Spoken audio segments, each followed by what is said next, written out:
தீபாவளி ஸ்பெஷலான அச்சு முறுக்கு எப்படி செய்கிறதுன்னு பார்க்கலாம். 10 நிமிஷம் போதுங்க, சூப்பராக செஞ்சு முடிச்சிடலாம். இப்போ வாங்க எப்படி செய்கிறதுன்னு பார்க்கலாம். ஒரு பவுலில் 1 கப் அளவுக்கு மைதா மாவு எடுத்துக்கோங்க, 1/2 கப் அளவுக்கு அரிசி மாவு, 1/2 கப் அளவுக்கு சர்க்கரையை பொடி பண்ணி எடுத்துக்கோங்க, ஒரு பிஞ்ச் அளவுக்கு சால்ட்டு, கூடவே கொஞ்சமாக 1/4 டீஸ்பூன் அளவுக்கு ஏலக்காய் தூள். கட்டாயமாக இதுக்கு தேங்காய் பால் தான் சேர்க்கணும்.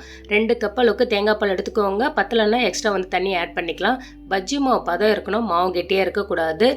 எண்ணெய் மீடியம் ஃப்ளேம்லேயே இருக்கணும். ஒவ்வொரு தடவையும் அச்சி போடுறதுக்கு முன்னாடி எண்ணெயில் நல்லா சூடு பண்ணிட்டு தான் மாவில் டிப் பண்ணி எடுக்கணும். அப்படியே போடக்கூடாது, ஏன்னா அச்சு பிரிஞ்சு போயிடும், மாவு ஒட்டாது. ஒவ்வொரு தடவையும் அச்சு போட்டு மாவில் டிப் பண்ணி எடுக்கிறதுக்கு முன்னாடி எண்ணெயில் நல்லாவே அதை சூடு பண்ணிக்கிட்டே இருக்கணும். அந்த மாதிரி பண்ணால் மட்டும்தான் அச்சு முழுமையாக வரும்.